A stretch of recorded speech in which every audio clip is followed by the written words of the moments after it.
She called me her best friend until she met my boyfriend's money. On my birthday, the first one with my new boyfriend, my best friend Maya, walked in wearing a gown that cost more than my car. She hugged me, then looked straight past me and said, "So where's the Rolex guy?" Everyone laughed. But something in her tone didn't sound like a joke. By the time dessert arrived, I was starting to wonder if my best friend came to celebrate me or just calculate me. If you were me, would you say something or stay silent? My name's Haley, 26, from San Diego, graphic designer, self-taught, working hard since college loans ate my 20s. Maya and I met freshman year, two broke girls sharing noodle cups and dreams. We would laugh about the future, how we'd be successful women with matching cars and no nonsense. Back then, Maya was pure fire, funny, chaotic, the kind of friend who'd talk you out of crying after a breakup by ordering pizza and saying, "Extra cheese fixes everything." Adult life sneaked in quietly. Bills, work, stress. Maya quit retail and started dating men with names that sounded like expensive watch brands. "I'm just networking," she'd joke, except the net was woven with credit limits and cocktail parties. We drifted a bit, but still talked. I thought the distance was normal for adults. Everything changed when I met Ethan. He wasn't flashy, just steady, kind, and yes, financially comfortable. Consultant, suit guy, hidden tattoo, the whole quietly wealthy type. For the first time in years, life looked easy. I told Maya about him on a casual call.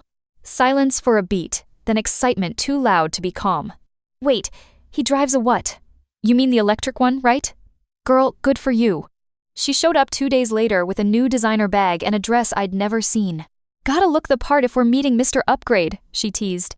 I laughed, but something in my stomach twisted. The first dinner with Ethan and Maya was odd. Ethan was trying to be gracious.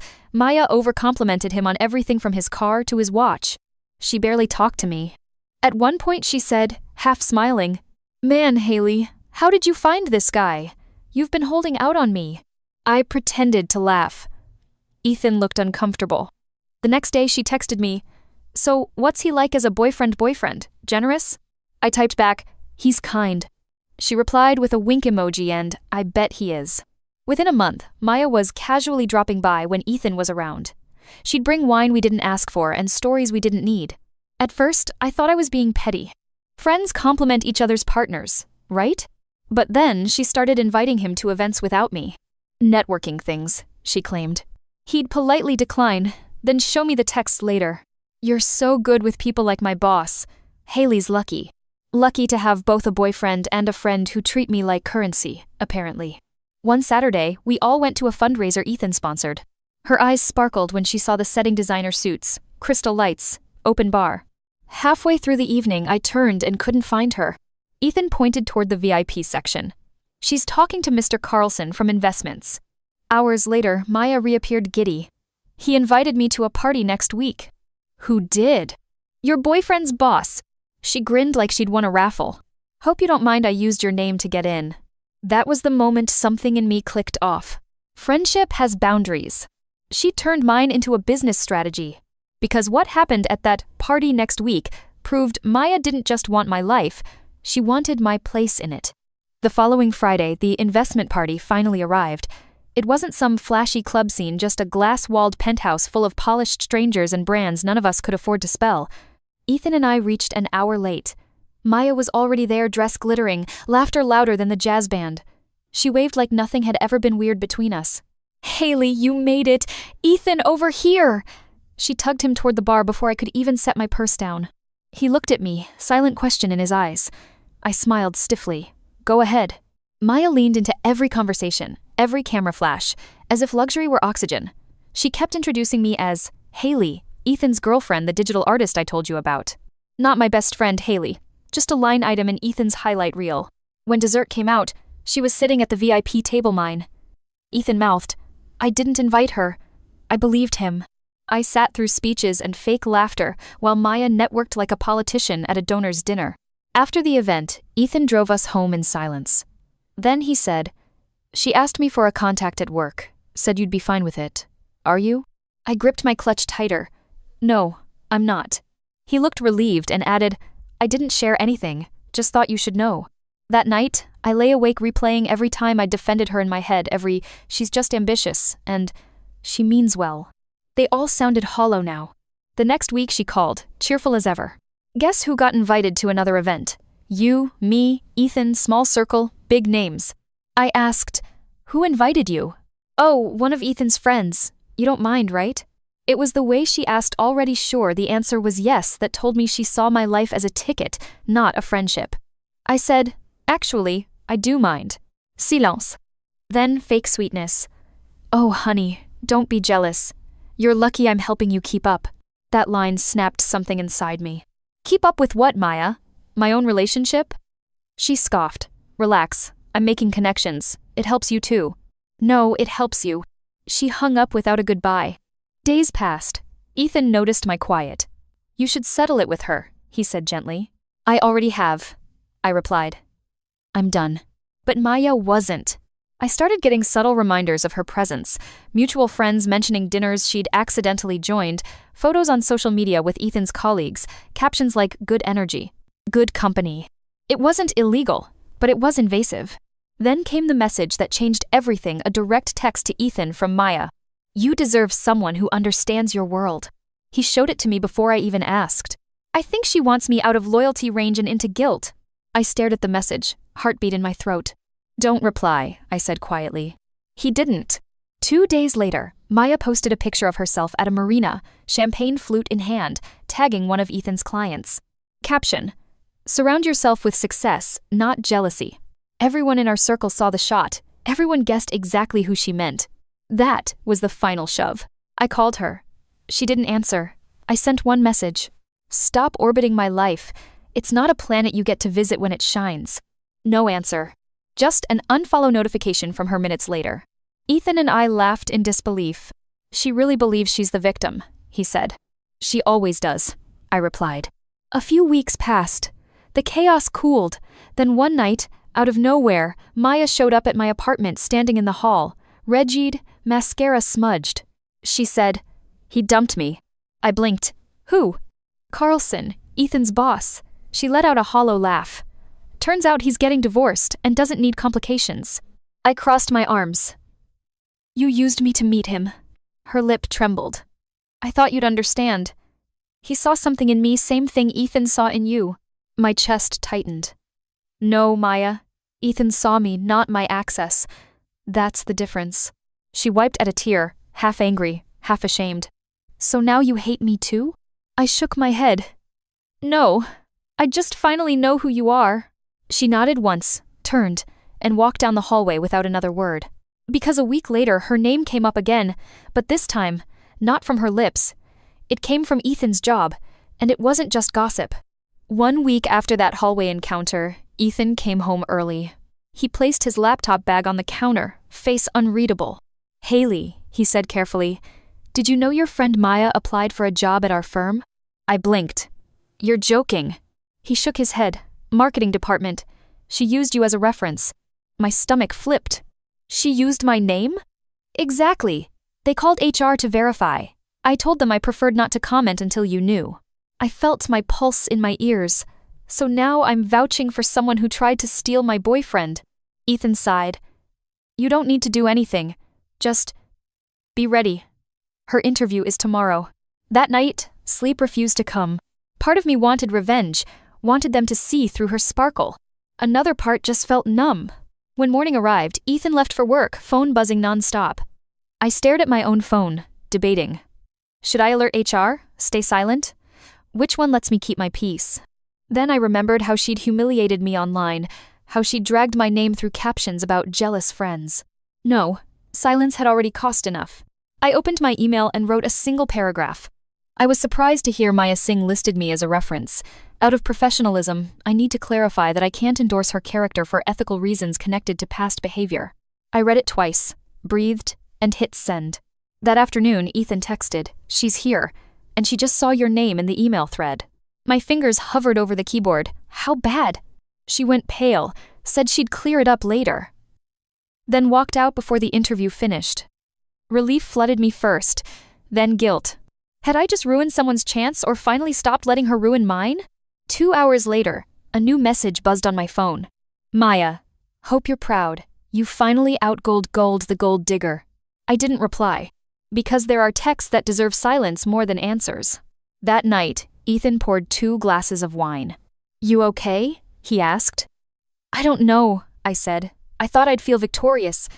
I just feel tired." He nodded. "That's what closure probably feels like." We clinked glasses gently and let quiet do the rest.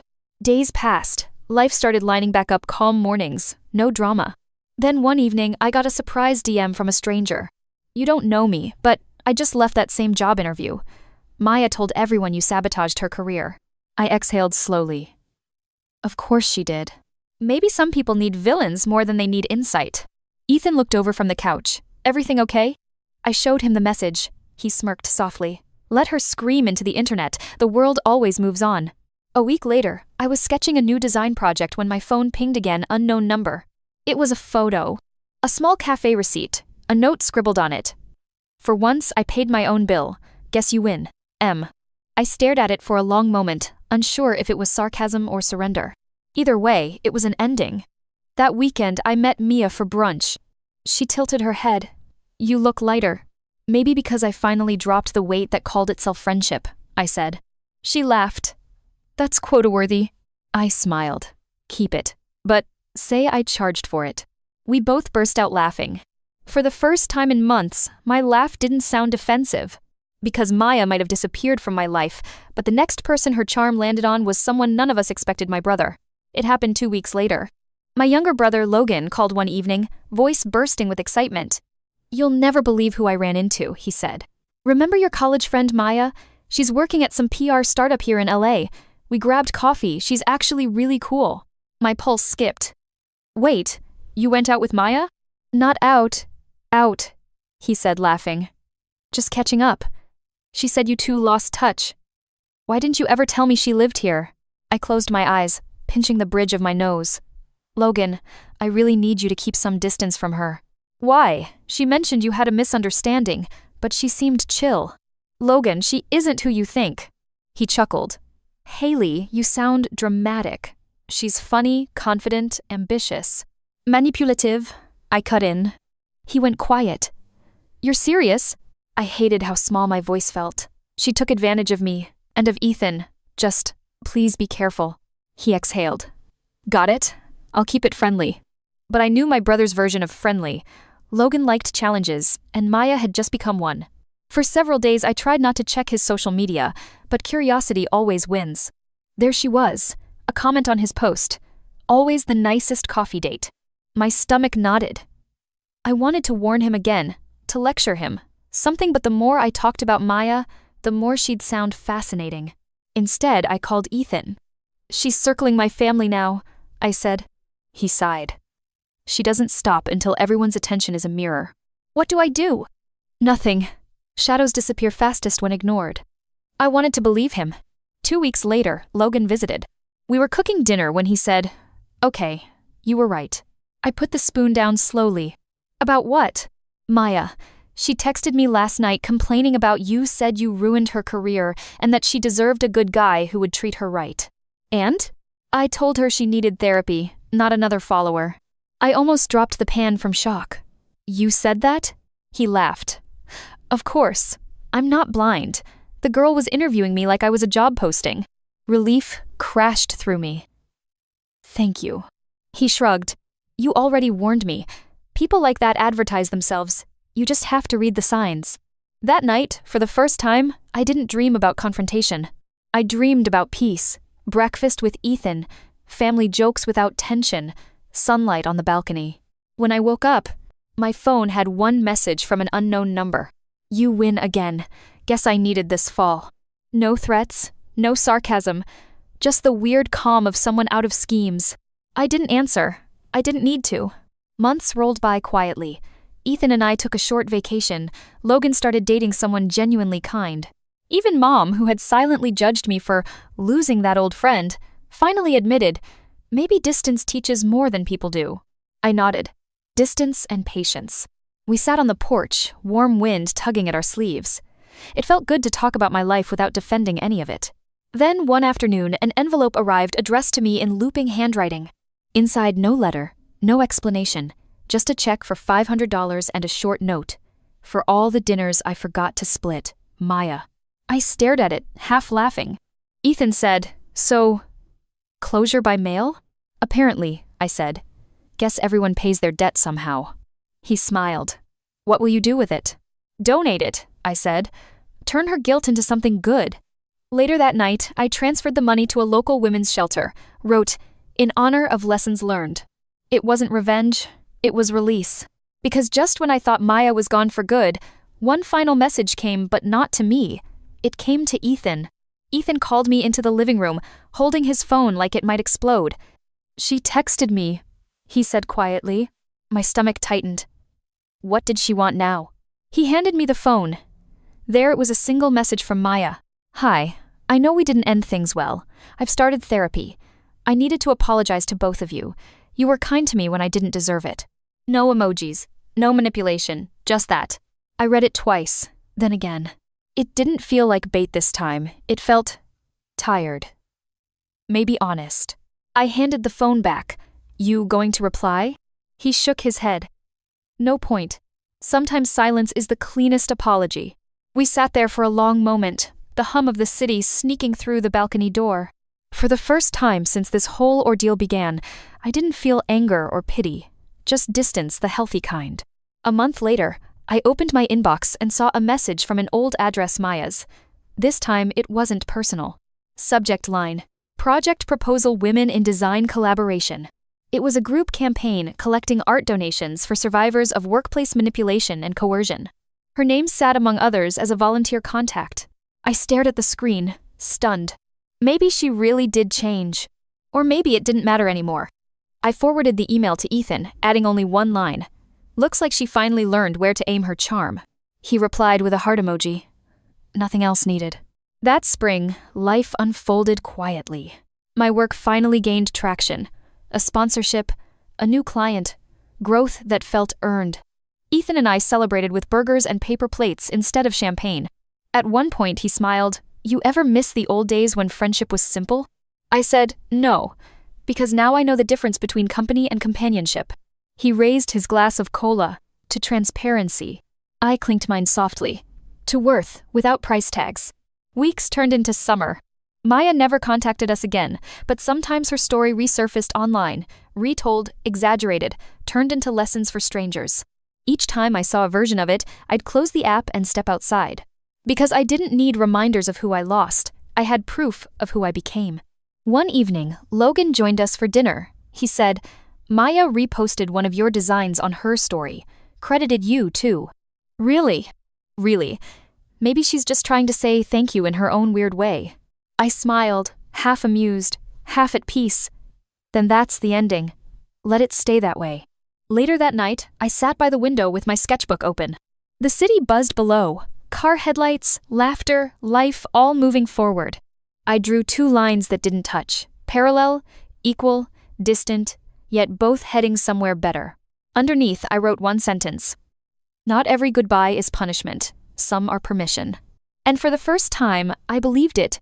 In the currency of friendship, kindness costs nothing but greed always overdrafts. Sometimes life takes away the people who measure your worth in numbers, just to show you those who see it in your peace.